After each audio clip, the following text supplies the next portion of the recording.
पति को अपनी पत्नी की इन 4 चीज़ों को हर समय देखते रहना चाहिए। नमस्कार प्रिय दर्शकों, एक बार फिर से आप सभी दर्शकों का हमारे YouTube चैनल में बहुत बहुत स्वागत है। दोस्तों, आज की कहानी बड़ी ही ज्ञानवर्धक है और शिक्षाप्रद भी है, इसलिए आप सभी दर्शकों से निवेदन है कि इस कहानी को पूरा अवश्य सुनिएगा। दोस्तों, मैं उम्मीद करता हूँ कि आपको इस कहानी से बहुत अच्छी शिक्षा मिलेगी और जो दर्शक हमारे चैनल पर पहली बार आए हैं, कृपया उनसे निवेदन है कि हमारे चैनल को सब्सक्राइब अवश्य कर लें, बेल आइकन ऑन करें, जिससे हर नई वीडियो की सूचना आपको मिलती रहे। और दोस्तों, आज मैं आपको एक रोचक किस्सा सुनाने के लिए जा रहा हूँ, जिसे सुनकर के आपको बड़ा आनंद आएगा और ये भी सीखने को मिलेगा कि आखिर वो कौन सी 4 चीज़ें हैं जो पति को अपनी पत्नी की हर समय देखते रहना चाहिए। अगर कोई भी व्यक्ति इन चीज़ों को देखता है तो उसे कभी भी पछताना नहीं पड़ेगा। तो आइए दोस्तों, इस कहानी को बड़े गौर से समझते हैं। बहुत समय पहले की बात है, किसी नगर में एक विक्रांत नाम का साहूकार रहता था। उस साहूकार की एक बेटी थी जिसका नाम सुरजा था। वह देखने में बहुत सुंदर थी, जो अप्सराओं की तरह लगती थी। वो रूप और यौवन से इतनी संपन्न थी कि इंद्र भी उस पर लालायित होने लगे। दोस्तों, एक दिन की बात है, सुरजा अपने घर से अपनी सहेलियों के साथ में देव दर्शन के लिए निकली थी। चलते चलते जब वो देवी के मठ के निकट पहुंची तो उस सुरजा को एक वैश्य कुमार ने देखा था, जो वह उस लड़की की मोहिनी सूरत पर फिदा हो गया था। वो वैश्य कुमार उस सुरजा को टकटकी लगाकर काफी देर तक देखता रहा। वह सोचने लगा, अगर इतनी सुंदर कन्या मुझे मिल जाए तो मेरा जीवन तो धन्य ही हो जाएगा। कामदेव के बाणों ने उसे इतना घायल कर दिया, उस पर ऐसा वार किया कि वह उसके प्रेम में घायल हो गया। मित्रों, सुरजावती देवी के दर्शन करने के बाद अपने घर लौट आई। उधर वो वैश्य कुमार उसकी याद में करवटें बदलता रहा। बार बार उसकी आंखों के सामने उस सुरजा की अलौकिक छवि आ जाती थी। ऐसे तैसे करके उस वैश्य कुमार ने रात बिताई। सुबह होते ही वह वैश्य कुमार उस साहूकार के बगीचे में जाकर के बैठ गया और वह सोचने लगा, अगर वो आज आएगी तो मैं उससे अपने मन की बात कह दूंगा। मित्रों, सहयोग से वह सुरजा उस दिन उस बाग में टहलने के लिए गई थी। बगीचे में टहलते टहलते उसकी सहेलियां पीछे रह गईं।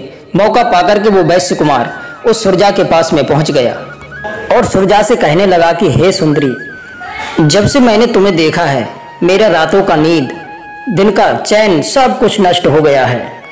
मैं तुम्हारे बिना इस संसार में जीना नहीं चाहता हूँ। अगर आप चाहती हो कि मैं बेमौत ना मारूं, तो फिर आप मेरे प्यार को स्वीकार कर लीजिए और एक बार मेरे गले से लग जाओ। दोस्तों, उस वैश्य कुमार की बात सुनकर के वो सुरजावती कहने लगी, हे युवक, मेरे पिता ने मेरा विवाह कहीं और तय कर दिया है। थोड़े ही दिनों में मैं उसकी पत्नी बनने वाली हूँ, इसलिए आप मेरी आस छोड़ करके चले जाइए। अगर मेरे पिता ने ये जान लिया तो वे यहाँ के राजा से कह करके तुम्हें फांसी पर चढ़वा देंगे। मित्रों, कहते हैं कि कौआ अंधो रात में, उल्लू दिन में होए, और कामी पुरुष दिन रात अंधो, जागी बुद्धि गई सब सोए। जिस तरह कौआ रात में अंधा होता है, उल्लू दिन में अंधा होता है, इस तरह से वो कामी पुरुष तो दिन और रात अंधा होता है। प्यार में इतना अंधा हो जाता है कि उसे रात दिन कुछ नहीं दिखता है। वो वैश्य कुमार किसी भी हालत में उसको पाना चाहता था। उस लड़के की जिद देख करके उस सुरजावती ने पहले तो उस लड़के को बहुत समझाने का प्रयास किया, लेकिन जब वो नहीं माना तो सुरजावती ने उससे एक बात कही कि देखो, मेरा विवाह कहीं और दूसरी जगह तय हो चुका है। मैं तुम्हारी पत्नी तो नहीं बन सकती, लेकिन हाँ, एक बात जरूर है, मैं तुमसे एक रात के लिए जरूर मिलूंगी। पहले तुम मेरा विवाह हो जाने दो, मेरे पिता को कन्यादान का फल प्राप्त कर लेने दो, उसके बाद में मैं तुमसे जरूर मिलूंगी। दोस्तों, इतना कहकर के वो सुरजा तो अपने घर लौट आई। कुछ दिनों के बाद में सुरजावती के पिता ने उसका विवाह कर दिया। मित्रों, वो वैश्य कुमार उस दिन का इंतजार करने लगा कि वो कौन सा दिन होगा जब सुरजावती मेरे साथ में एक रात बिताएगी। इधर जब कई दिन बीत गए, सुरजावती अपनी ससुराल से लौटकर नहीं आई, तो वो वैश्य कुमार सोचने लगा कि कहीं ऐसा तो नहीं वो सुरजावती मुझसे झूठा वादा करके चली गई हो। यही सब सोच करके वो कामी पुरुष उसके ससुराल का पता लगाता हुआ उसी गांव में पहुंच गया और उसने एक भिक्षुक का रूप बनाया। भिक्षा मांगते मांगते उसी के द्वार पर पहुंच गया। उधर जब वो सुरजावती भिक्षा लेकर के आई तो उसे देखते ही वह युवक पहचान गया और कहने लगा, हे प्रिय, क्या तुमने हमसे झूठा वादा किया था कि मैं तुमसे एक दिन जरूर मिलूंगी? तुम्हें पता है मैंने इतने दिन कैसे गुजारे, एक एक दिन एक एक वर्ष की तरह बिताया है। भिक्षुक की बात सुनकर के सुरजावती कहने लगी, देखो अब तक मैं तुमसे नहीं मिल सकी, ये मेरी मजबूरी थी, लेकिन जब तुम यहाँ तक आ ही गए हो तो तुम परेशान मत हो, आज रात मैं तुमसे जरूर मिलूंगी। तुम नगर के बाहर तालाब के किनारे उस बगीचे में जाकर मेरा इंतजार करना, मैं तुमसे मिलने के लिए वहीं आऊंगी। मित्रों, इतनी बात सुनकर के उसके खुशी का ठिकाना नहीं रहा। वह सोचने लगा किसी तरह से दिन में ही सूर्य अस्त हो जाए। ऐसे तैसे तो उसने दिन व्यतीत किया। जब रात हुई तो वह उसी बगीचे में जाकर बैठ गया और सुरजावती के आने का इंतजार करने लगा। इधर जब सुरजावती ने सभी को भोजन कराया, अपने परिवार वालों को, और कुछ भोजन एक थाल में सजा करके अपने पति के पास पहुंची। सारे लोग तो भोजन करके सो चुके थे, लेकिन उसका पति अभी भी जाग रहा था। जब उसके पति ने सुरजा के साथ में प्यार करना चाहा तो उसने अपने पति को ऐसा करने से रोक दिया। उदास होकर के वह पलंग पर बैठ गई। उसकी आंखों में आंसू थे। उसकी आंखों में आंसू देख करके पति कहने लगा कि जरूर आज इससे किसी ने कुछ भला बुरा कह दिया है, यह हो सकता है मुझसे कोई भूल बन गई हो। सुरजावती का पति उसे बार बार मनाने की कोशिश कर रहा था और पूछने लगा कि हे प्रिय, काफी दिनों से तुम अपने पिता और अपनी माता से नहीं मिल पाई हो, कहीं तुम इसलिए तो उदास नहीं हो या फिर हमारे घर में किसी ने तुम्हारा अपमान किया है? मुझे साफ साफ बताओ, आखिर बात क्या है? मैं तुम्हारी परेशानी को दूर करने का प्रयास करूंगा। पति का धर्म होता है पत्नी का दुख दूर करे। पत्नी किसी बात को लेकर के दुखी रहे और पति अगर उस पर ध्यान ना दे तो ऐसे पति को धिक्कार है। माता पिता से अलग होकर, अपने बहन भाइयों को त्याग कर, अपने मायके के सभी समस्त सगे संबंधियों को भुला करके एक स्त्री सिर्फ पति के आश्रय में ही रहने के लिए आती है। चाहे सास ससुर कुछ पूछे या ना पूछे, चाहे ससुराल में कोई बात करे या ना करे, पर पति को उसका हर हाल पूछना चाहिए। वो किस तरह से खुश रहेगी उस तरह से उसे खुश रखना चाहिए। पुरुष अगर पत्नी की इन 4 बातों पर नजर बनाए रखे तो उसका जीवन खुशियों से भर जाएगा। पहली बात यह है कि वह अपने माँ बाप से अलग होकर के अकेलापन तो महसूस नहीं कर रही है। दूसरी बात यह है, कहीं वो पूरे घर का काम करके थका हुआ तो अपने आप को महसूस नहीं कर रही है, कहीं उस पर काम का बोझ अधिक तो नहीं डाल दिया गया है और वो आपसे कहने की हिम्मत नहीं जुटा पा रही हो। अगर वो पति से ना भी कहे फिर भी पति को उसकी समस्या को ध्यान में रखते हुए उसकी समस्या का समाधान करे, उसका भार कम करे। नंबर 3 है, घर में उसे कोई व्यर्थ तो परेशान नहीं कर रहा है, कोई उससे अपशब्दों का प्रयोग तो नहीं कर रहा है जिससे वो अपने आप को अपमानित महसूस कर रही हो। और नंबर 4, कहीं वो घर में अकेले रहते रहते बोर तो नहीं हो रही है। अगर ऐसा है तो पति को चाहिए कि पति उसे बाहर घुमाने के लिए ले जा सकता है। कई बार घर की पत्नियों की ये आदत होती है कि वो छोटी मोटी बीमारियों को छुपा जाती हैं। वो सोचती हैं कहीं पति का धन खर्च ना हो जाए, इस बात को समझ करके वो अपना छोटा मोटा कष्ट सहन कर लेती हैं। तो पति को चाहिए कि उनके स्वास्थ्य को लेकर के हर समय उसे सक्रिय रहना चाहिए। और इसके विपरीत पति को ये भी नज़र रखना चाहिए कि कहीं इसकी गलत संगति से उसकी स्त्री का चरित्र तो नहीं बिगड़ रहा है, उसकी गैर मौजूदगी में उसकी पत्नी बाहर घूमने तो नहीं जाती है, घर पर उसके मित्रों का, उसके रिश्तेदारों का व्यर्थ का आना जाना तो नहीं लगा है, पड़ोसियों के घर अधिक बैठा उठी तो नहीं है। कई बार हमारी लापरवाही उनके चरित्र को बिगाड़ देती है। कहते हैं कई पुरुषों के साथ रहना, उनके साथ बैठना उठना, सामने होकर के बातचीत करना, हद से ज़्यादा आज़ादी देना, दूसरे के घर में निवास करने देना, ये सब नारियों के लिए दोष बताए गए हैं। इन सब से दूर रखना ही उचित है। शुक्र नीति कहती है कि समझदार स्त्री को चाहिए, अगर घर पर पति, राजा, माता, पिता, ससुर, पुत्र और बंधु बांधव आ जाएं तो उन्हें समय देना चाहिए और घर के कार्यों के अलावा अन्य किसी कार्यों में समय देना नहीं चाहिए।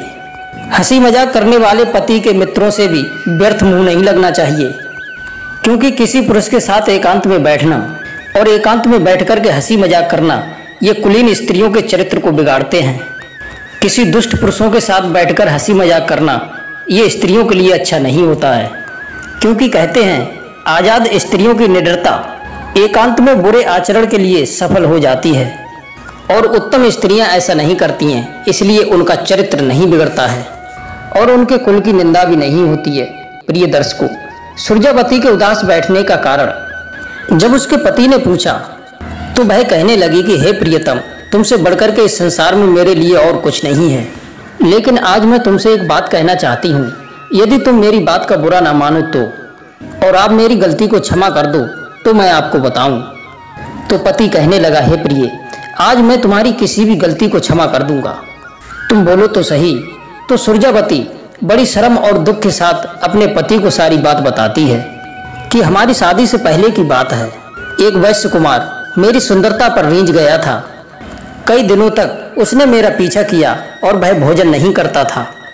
एक दिन वह हमारे बगीचे में भी आ गया और मुझसे कहने लगा कि अगर तुमने मेरे प्यार को स्वीकार नहीं किया तो मैं तुम्हारे सामने ही अपने प्राण त्याग दूंगा।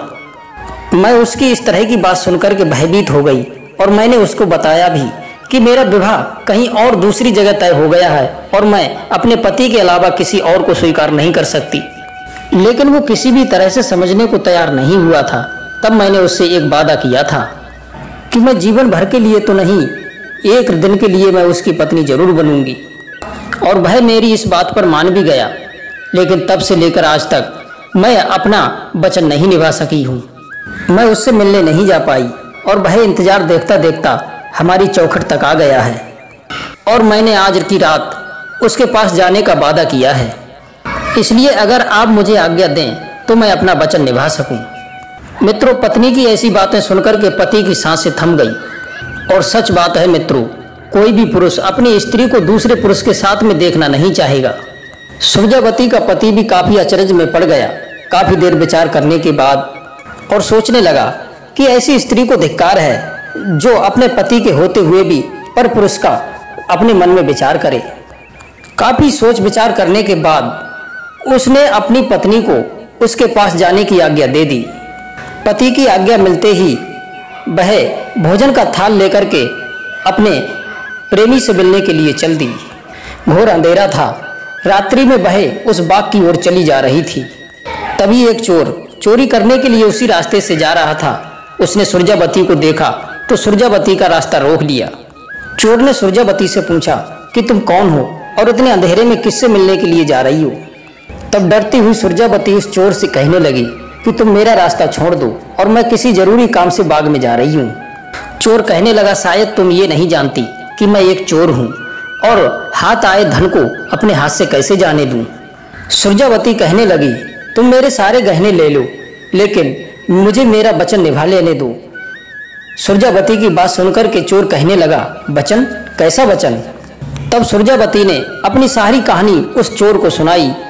उस सुरजावती की कहानी सुनकर के वह चोर दंग रह गया और सोचने लगा, ये तो बड़ी सत्यवादिनी है जो अपना वचन निभाने के लिए अपने पति से आज्ञा लेकर आई है। चोर चोरी करना तो भूल गया, वो भी उसे भोगने की इच्छा जताने लगा। सुरजावती कहने लगी, ठीक है, पहले मैं उससे मिले आऊं, उसके बाद में लौटकर मैं तुम्हारे पास जरूर आऊंगी। चोर ने सोचा कि जब ये अपने वचन की इतनी पक्की है तो लौटकर जरूर आएगी। चोर उसी स्थान पर उसका इंतजार करने लगा। इधर क्या हुआ?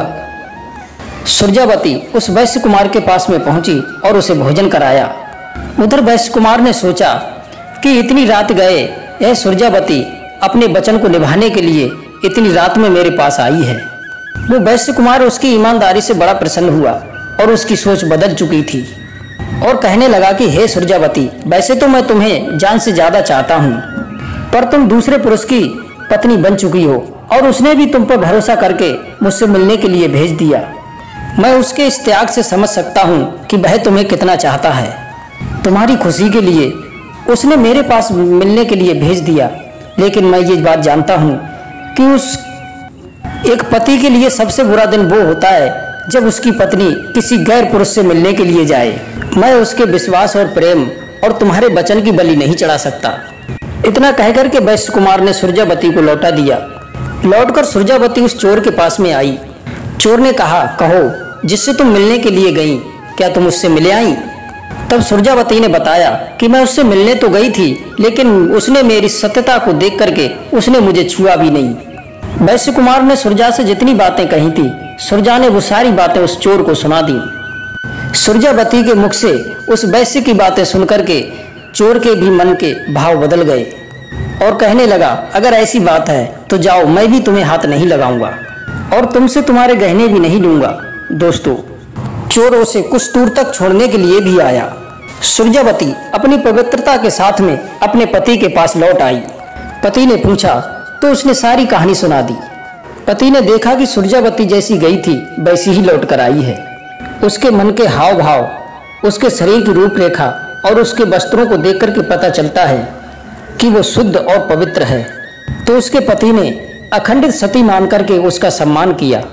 दोस्तों, अब सबसे बड़ा सवाल ये है कि इस कहानी में सबसे बड़ा त्याग किसका रहा, उसके पति का या उस चोर का या उस वैश्य कुमार का? पति का त्याग तो ये था कि उसने अपनी पत्नी की बात मान करके उसने दूसरे पुरुष के पास में भेजा था, और वैश्य कुमार का त्याग ये था कि न जाने कितने दिनों से वह सुरजावती से प्रेम कर रहा था और मिलने के लिए छटपटा रहा था। इसके लिए उसने साधु का भेष बनाया और वह द्वारे द्वारे पर भिक्षा भी मांगी थी। अपना घर द्वार छोड़ करके दूसरे नगर में आया, लेकिन फिर भी उसने उसे जाने दिया। और चोर का त्याग ये था कि उसका तो काम है चोरी करना, लेकिन फिर भी उसने हाथ आए वो सारे जेवर और साथ ही साथ उसने स्त्री को भी छोड़ दिया। तो दोस्तों, इसका जवाब हमें कमेंट के माध्यम से अवश्य दें। आप सभी दर्शकों का बहुत बहुत धन्यवाद। जय श्री कृष्णा, जय श्री राधे।